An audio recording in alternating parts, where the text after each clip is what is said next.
Good morning. Welcome to the Doctor is In. Ask Dr. Arwady. I believe today is Wednesday.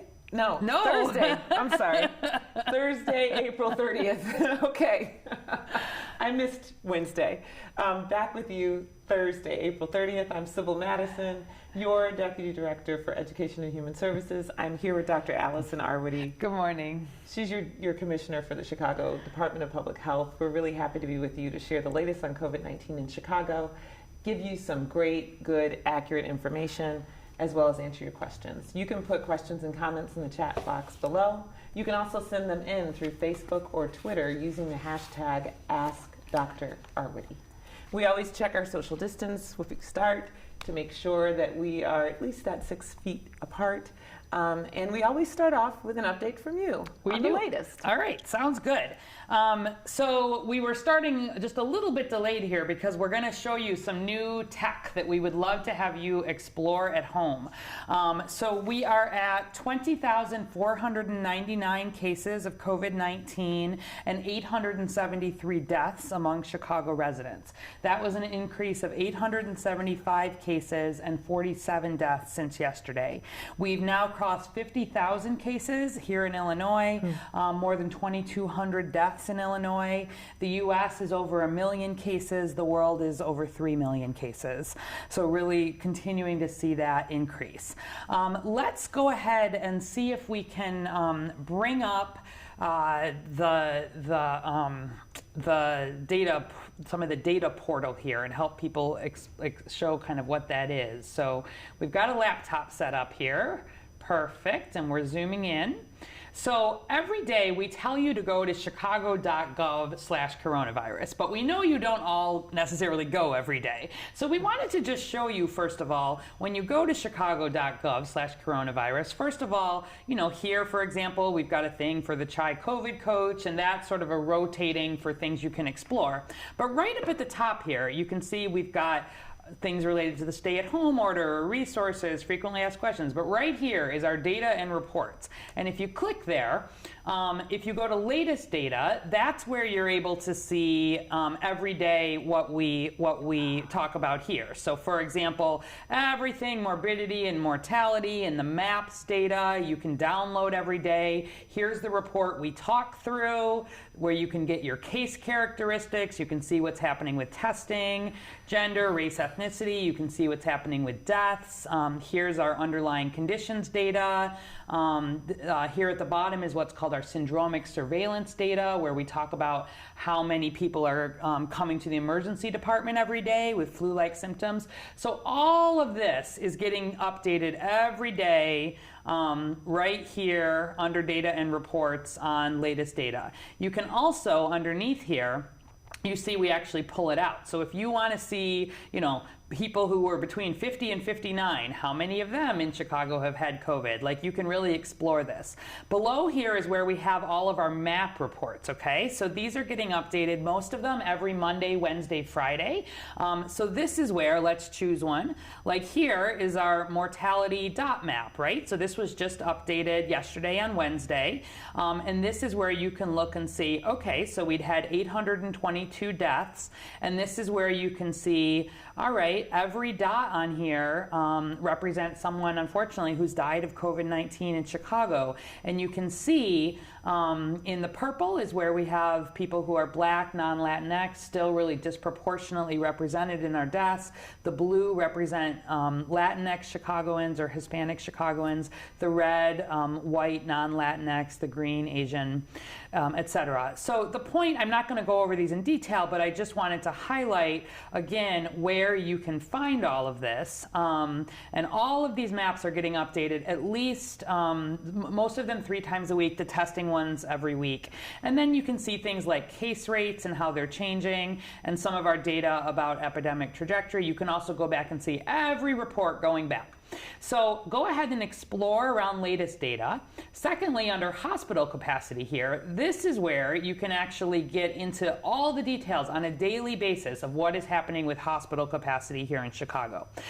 So you can download every day a report that shows For example, here is our latest ICU capacity. About 80% of our ICU beds are full. About 38% are full with people who have COVID. You can see what's happening with ventilator capacity. Just showing you again, lots to explore if you're interested in understanding more about what hospital capacity looks like. And these are some of the numbers that CDPH follows every day and that we will be following as we start thinking about opening up and moving ahead, really making sure our hospitals have capacity. So for example, the latest here, we can see there are 505 people who are in ICU beds with COVID in Chicago. Either they've been diagnosed or they're waiting on a test, but we think there's a good chance they have COVID. So there's 505 people in ICU beds with COVID. There's 560 people in ICUs across Chicago who don't have COVID. So again, we're reminding folks that, COVID is just one thing that our hospitals are dealing with, and they've really had to increase their capacity. So, and I'm also seeing that there are 1,316 people with COVID not in the ICU. That's exactly right. So about 1,300. And the hospitals report this in every day, so these numbers can fluctuate, but you get a sense of just how many people there are in our Chicago hospitals. And there are about 1,300 people not in the ICU with COVID, and there's about 4,400 people with non-COVID in ICU hospitals. So this is where we talk about our hospitals really having to surge. They've had to increase, especially their ICU capacity. They're taking care of patients in spaces of the hospital in an ICU way that would not have initially been set up for ICU, but we still have capacity. We still are able to expand because we have a lot of really strong hospitals. We've put more ventilators into hospitals, things like that. And just wanted to give you a sense. I also wanted to, so back up at the top here under data and reports again. So latest data, this is what we've been doing from the beginning, hospital capacity from the beginning. But also we have something here called the data portal. And I wanted to just explore that a little bit with people, because this is where if you really have specific questions about your community area, or can you download data, can you do some of your own analysis, this is where you go. So if we click data portal here, it brings you to really the underlying data that we use to make these reports every day. And you're able to pull these in via Excel or CSV or other ways that you might want to yourself look at data. And so you can really geek out here. You can geek out here and you can explore it. So let's take, for example here, and we've tried to make it easy for folks so that even if you don't do your own analysis, you can click and sort of see. So here, for example, if we click on growth in total cases by zip code, it'll open it up through sort of a Microsoft, it's called Power BI. And you don't need any special software to do this. It all kind of lives within the system. And you can see this is actually looking at growth in total cases for the most recent week. All right. And so this is what the Chicago Department of Public Health uses, where with the race equity rapid response teams, for example, or where we're really pushing testing resources or wanting to make sure we're reaching out to providers, or again, our investigative work, where yes, we want to know where cases have been over time, but we are really most interested in what are we seeing most recently. So see, you can hover actually over these different zip codes and see, for example, zip code 60609 had about a 58% growth over the last week. So they were really growing. And as always, the darker means there's been more. You can see how many current total cases. You can see that case rate, and you can just sort of zoom around here and really see what's happening most recently. And then over on the right here, you can look. Each of these lines is a zip code, and so you can click on a given line and say, okay, here's my zip code, and what have case rates looked like over time? April 5th, April 19th, and so you can either click by zip code on the map, or you can click here. So just encouraging people to explore in here if you're interested.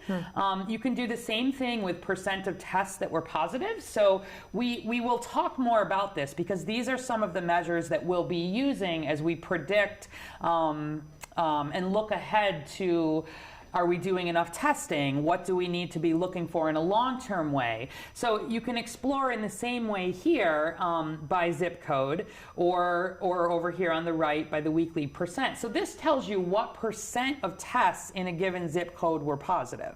So overall, across the whole city, we report out every day about 30% of our tests have been positive. So 70%, 7 out of 10 of the tests that get done are negative for COVID, but about 30% are positive. And you can see here that, again, kind of over time, we're able to say, where are we seeing increases in positivity? So this helps correct for the number of tests that are done too, right? And so we talk about this with our providers in these zip codes. Again, you can click and say, what zip code is that? What changes are we seeing? Where can we be responding? And so I'm just kind of giving you a sense again without kind of going into detail, because I know people are often most interested in where they live or where they work. And so you can click through, get a sense of what's happening over time. You can zoom really in and out here and get a sense of what's happening across Chicago. And really hovering here, like you can see in 60649, in the most recent week, 36% of the tests were positive. You can see that in 60632, 58% of them were positive. You can see that in 60639, 49 or 50% were positive. You can see in 60645, 46 were positive. And then if you look in some of the lighter areas, like in 60652, 29%, or down here, 8%, right? In 60827. And Doctor, yes. That means that of the people who live in that zip code who got tested That's right. that week, That's right. this is the percentage of those that were positive. tests that were positive. Exactly. And so it helps us really, again, understand where we need to, we focus efforts everywhere. Like, we've been driving testing, we've been investigating, we've been doing a lot of work in congregate settings where we're seeing clusters, but especially where we think about community level testing. This is where we really want to make sure information's getting out. And so this is just a way that you can explore. We're also thinking about working, for example, with some of the aldermen to make sure that we're getting some information out, maybe even by mail, for people, of course, who may not be looking on their computers and following some of this, really helping people understand that really every single zip code in Chicago, is seeing cases, is seeing increases in cases, but that increase is happening at somewhat different rates. And so just wanted to point you, if you want to geek out a little bit yourself, how you can do that online. And then let's take just a closer look at a couple of the updated graphs. So let's pull up here, and we're going to show you some of what our epidemic trajectory has been doing. And again, these are online. You can look for them, but I like to kind of talk through. Yes, perfect. So this is our epidemic trajectory curve. So this is kind of our big curve that we follow. And we've talked a lot about cases doubling. And so we can see, that at the beginning here, we were doubling every 2 days, right? Before we put those stay-at-home orders in place, then every 3 days, then every 4 days, every 5 days. And then as these orders were really coming in and people were staying home and saving lives, we saw it doubling every 8 days, every 12 days. And you can see here now we're at about a doubling every 15 days. And that can range a little bit, by the day. But continue. And what please. might be counterintuitive is the increase in the number of days by which we double helps us flatten the curve. That's right. But it also means that our peak gets further later out into the future. That's exactly right. Our peak gets later. And so that flattening the curve really brings improvement and does absolutely save lives. That's what I'm going to show you in a second. But that's part of why the peak doesn't really come, we're not going to see that peak until May. And this image kind of shows you that, because you can see that it's bending, but it's still Yeah, exactly. Seeing kind of where that is, so good, and yeah, thanks to the camera people for kind of zooming in and out and helping you see that. And again, you can look at it online, but I just wanted you to have a sense. And then here, and that's a good zoom level right there, I think. This is where, in addition to the cases, this actually shows that it's not just the cases that have been flattening, but it's our hospitalization data, our ICU data, and then even our death data. So this shows that the growth in deaths really also has slowed from doubling every 3 days, if we look back to sort of late March 23rd, where we first were seeing at least 10 deaths, up to a point where now we're seeing that doubling every 16 days. And so this helps us, we follow not just that case count, some of these other counts where we know there's been more testing overall, and we track all of these, and we'll be sort of sharing all of these, but nothing yet is really on the downward trajectory. Yes. And that's part of why the stay-at-home order needed to be extended, into May, because we are still not yet seeing that doubling come down. And then this is the trend where we talk about modeling, like Argonne. This is what they really use to model the spread and decline of the epidemic. So more to come there. And then you're at a good zoom there. Maybe zoom out just a little bit so we can see those words at the bottom. Or in case you can't, maybe you can. This is really showing, again, how flattening the curve, staying at home, actually save lives. So remember, I told you that we are now at 20,499 cases and 875 deaths. And that is this blue dot here, this actual of where we are. So this is 20,000 deaths, 40,000, 60,000, 80,000, 100,000. And what this is showing you, going right back to sort of when we first had our community transmission, when we first started seeing this outbreak really take off. If we had been doubling on this blue curve here every 2 days, by April 4th, we would have already hit 126,000 cases and 5,300 deaths. And this would have just, continued at a rate where, we would have long since overwhelmed. Even doubling every 3 days on the orange curve here, by April 12th, we would have hit 104,000 cases or 4,400 deaths. Every 4 days in the purple, by April 22nd, we would have hit 110,000 cases, 4,600 deaths. By May 1st, if we'd been on a 5-day doubling curve, 100,000 cases or 4,200 deaths. So this blue dot of sort of where we actually are with the doubling every 15 days shows that though, 20,000 cases is a lot of cases, yes. 875 deaths is a lot of deaths. That actually is major improvement. And that's some of why we've not had to have, hundreds and hundreds of people at McCormick. It's why we haven't had some of the scenes like we saw in New York or Italy, yes. Because of success there. So I just like to show that. And then let's just show maybe 2 more graphs in some detail, and then we'll stop with our data. But I like people to explore this. So do you remember how we've talked about the blue dot data? This is the... Yes.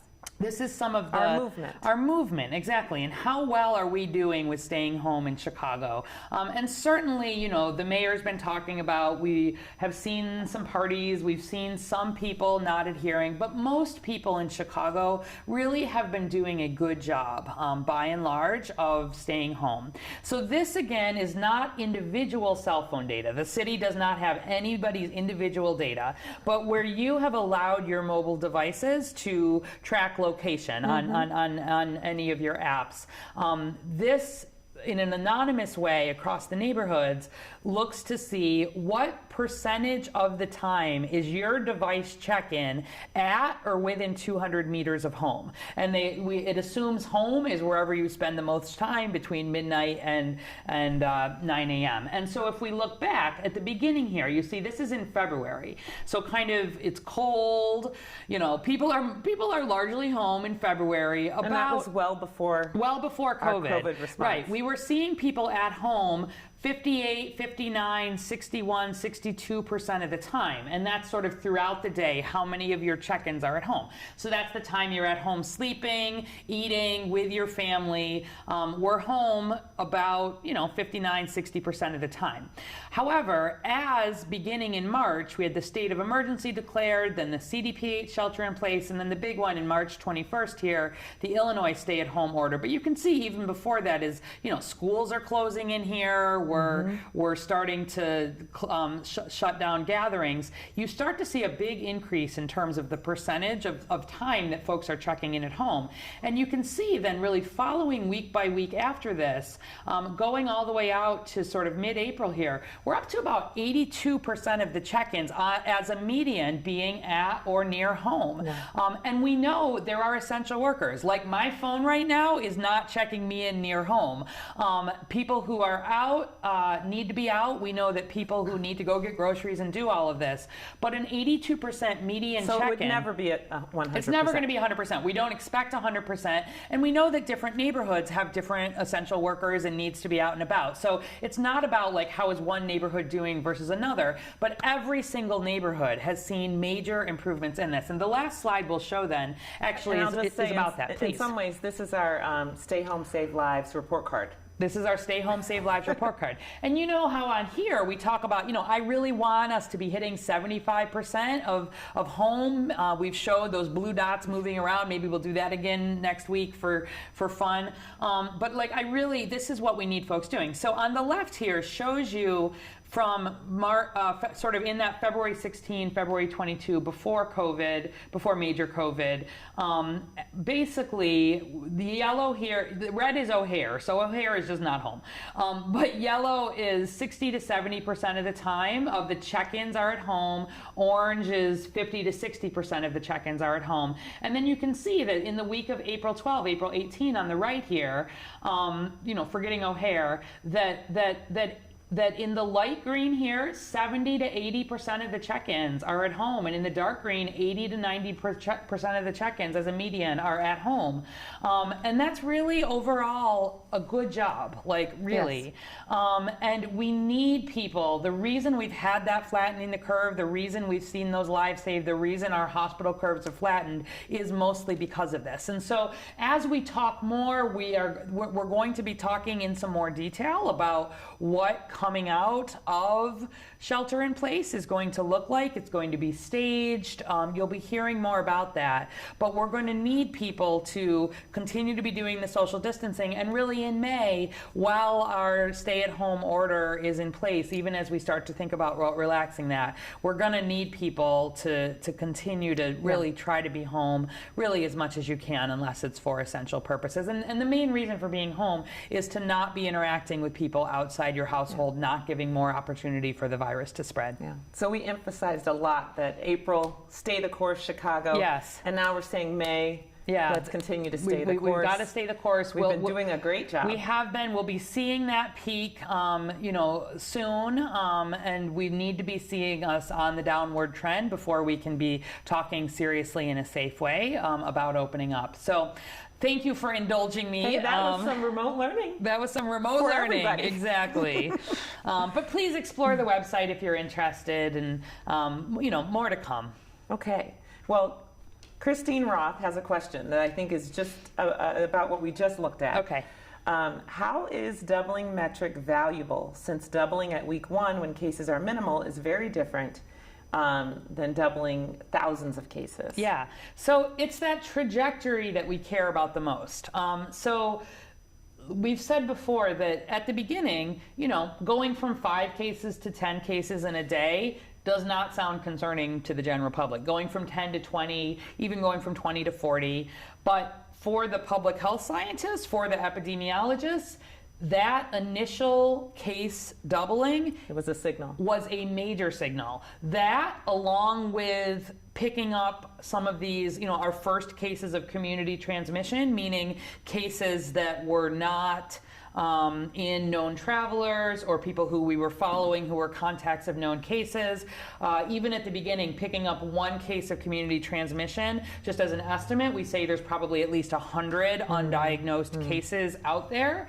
And then thirdly, picking up cases on what's called our sentinel surveillance, where we were doing some testing of people who were coming into emergency departments around Chicago with what looked like flu. Before, again, we knew that there was significant COVID. We were testing a subset of those people who were testing negative for flu, not finding coronavirus sort of in that week or so before. But then all in 1 week, we saw first cases on sentinel surveillance, meaning people who were coming in with what looked like flu turning out to be COVID. Secondly, community cases that were not known to be travelers or connected. And third, seeing that doubling rate increase. So all three of those really happened in that same week in March. And part of the reason we in Chicago and in Illinois moved very quickly, like it felt very quick to people, right? Where, so, you know, I mean, we went from like cancel St. Patrick's Day parade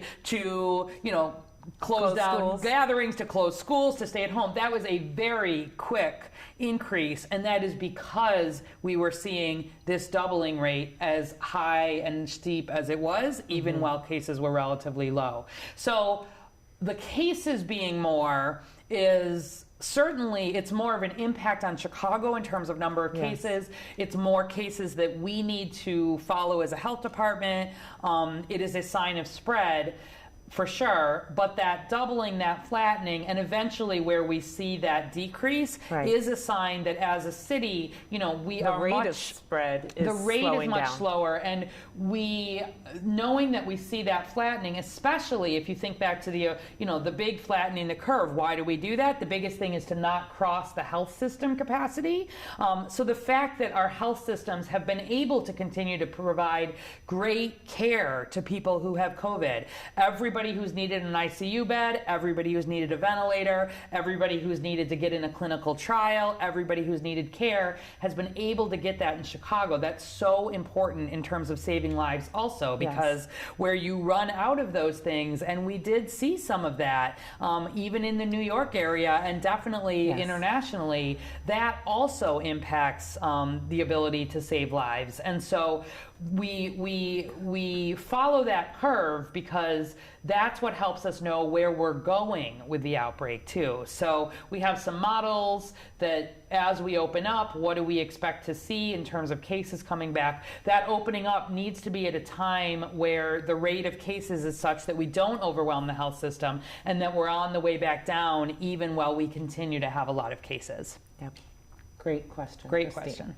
Tyrone West from Facebook. Is Illinois doing its own research as far as finding a cure or a vaccine? Oh, good question. So Illinois as a state or Chicago as a city, we are not medical researchers. We work with the modelers, we work with the data. You know, our role is really around control of the outbreak broadly. What needs to happen at a public health level? What needs to happen in terms of interventions at a societal level, at an investigation level, at a testing level? And that's both control of the outbreak and also prevention. Control and prevention. That is what the health departments are actually, our fundamental job is to prevent disease. And then on the medical side, that is where the treatment of disease comes in. So we have amazing, amazing researchers here in Illinois, and especially in Chicago, particularly in our academic medical centers. Sure do. And they are doing all kinds of amazing research. So there is work being done around, enrolling people in trials for cure. We talked a little bit about remdesivir last week. Yes. That's one of the agents, the antiviral agents that was developed partly around Ebola that has shown some of the most promise. And actually, it made some national news yesterday where Dr. Fauci with President Trump was talking, again, we're waiting for some of the final trial data to come in, but it's been one of the one of the trials that has shown the most promise so far. And we have absolutely had people here in Chicago on that drug because of researchers at some of our big academic institutions that have been part of really making progress toward a cure. We've got a lot of researchers in labs who are working on vaccines. So we are part here in a big way in Chicago of the work that is being done, the research that is being done. And a lot of, if you talk to a lot of the scientists here in Chicago, so many labs have shifted whatever their research has been to work on some aspect of COVID. It's been this like international reach. And if you look at a lot of the papers that are coming out, many of them have Chicago-based academic researchers. So it's really, it's pretty amazing actually, some of the progress that's been made. And absolutely a lot of that is being done by scientists right here in Illinois. Yeah, we are very lucky. We have a very strong academic hospital system. Academic hospital system. As well as a very strong safety net. We do. Hospital system too. And and those patients also plug into trials. Like we've got a good system here in Chicago, really. Many hospitals, a lot of collaboration I think we've seen, particularly around COVID, making sure patients are getting the best care possible at all of our hospitals, and we're sharing lessons learned, best practices, and it's been, really our hospitals have done amazing work here, and they continue to do that. The health department is mostly the coordinator of that work. The hospitals are the ones, and not just the hospitals, the long-term care facilities, the outpatient clinics, really, how can we take care of all of Chicago in the best possible way? It's been a good collaborative effort, and it will continue to be. And thank you to all of you who are a part of the healthcare system. Okay, Mario Smith from Facebook. Is there another way to execute a test for coronavirus that does not involve a swab deep into the nasal cavity? Oh, another good question. Yes. So the main, because that hurts. It does. The main test for diagnosing COVID still is that nasal, that deeper nasal test, that what we call nasopharyngeal, all the way back in your nasopharynx, which is where your nose sort of goes into your pharynx, which is the back of your throat. Back there. Kind of deep back there. But there are some newer tests that are being developed that would be somewhat less invasive and are less likely to make people cough. Because again, part of the idea of actually inserting that back there is to get deep enough so that you can get where there is the most virus, but that makes people cough or sneeze, which then aerosolizes virus and puts the healthcare worker who is performing that at some more risk. So where you're doing that kind of test, we actually have to think about the airflow, and that's why some of this is done out of doors or in cars, and the healthcare workers have to wear those more special kinds of masks. So there's been some interesting work. First of all, there are some more just nasal tests that are not deep in the nose, but that someone can collect themselves. They're not quite as sensitive. They're not quite as good at always detecting COVID. They don't pick up as much of the viral they won't load. They won't pick up the viral load quite as much. You can miss it. It's just higher back there. But where you're thinking about population level or ease of collection, certainly there is a role for something like that. Similarly, there are saliva tests that are sort of new and on the market where people can more just like spit into a little tube and collect it. Again, the sensitivity maybe not quite as high, but at a population level, and where again you think about ease of collection and eventually being able to do this at home with people who are not healthcare workers. As that technology continues to develop, I think it has a lot of promise for you think about these drive-through or walk-up testing or even at home testing. And then there's the antibody testing, which we talk about a fair bit, that is still sort of not approved for diagnosis It's not yet approved for diagnosis. It's used sort of in conjunction with PCR tests. It's good for population surveillance. We're starting to see the emergency use authorizations, but that is a blood test. I think we may also eventually have blood tests more for diagnosis as opposed to looking for the antibody, looking for what's called the antigen. So yeah, all kinds of work happening to really continue to improve the testing that is available and that is done. And then working with the FDA, because we want to make sure that these tests, as they become available, have the appropriate checks on them so that we can make sure that they're being used and for diagnosis appropriately. So yeah, some of the most interesting work that's happening, and we're seeing it roll out really faster than we've ever seen testing roll out for anything. And it's needed. It is. Okay, Stephen Mitchell here, really connected to the data that you showed today. Dr. Arwitty, considering the numbers when we started the lockdown, what would the numbers have to be before you would seem it to be safe to lift the lockdown, and why? Okay. Good. So that's a big question, Yes. and we'll be answering this. We actually have a plan to kind of answer this through some of our press conferences over the next few weeks, right? As we're talking about planning toward moving out of stay-at-home kind of in stages and what some of that will be. We'll be sharing in some detail what the different metrics that we'll be following, and we'll be putting them on the website so that everybody will be able to follow along sort of in real time some of the high-level data. But just at a high level, so first of all, we'll be following cases. Like we do those every day. We need to see that increase in cases coming down, not just flattening, but bending and coming down, the increase. So, and we need to really see that over a couple of weeks. Underneath that overall case count, we need to see the hospitalization start to come down, the ICU start to come down, the deaths start to come down. We will see that, but that kind of overall of how the outbreak is going is probably the most important thing, because then also as we open up and we start to come back in a careful way, we'll be monitoring that so that if we start to see increases, we can tolerate a little bit of increase, but we can't sort of let this get out of control, particularly to a point where it threatens the health system. So that's some of what we'll be following. We'll be following that hospitalization data, that ICU data very closely to make sure, again, that as hospitals start to come back and do their elective procedures and we start to see when they're getting back to business start as usual. to get it back to business, we have to make sure that that's balanced again with the ongoing COVID needs. And again, we're planning ahead. We do not want to get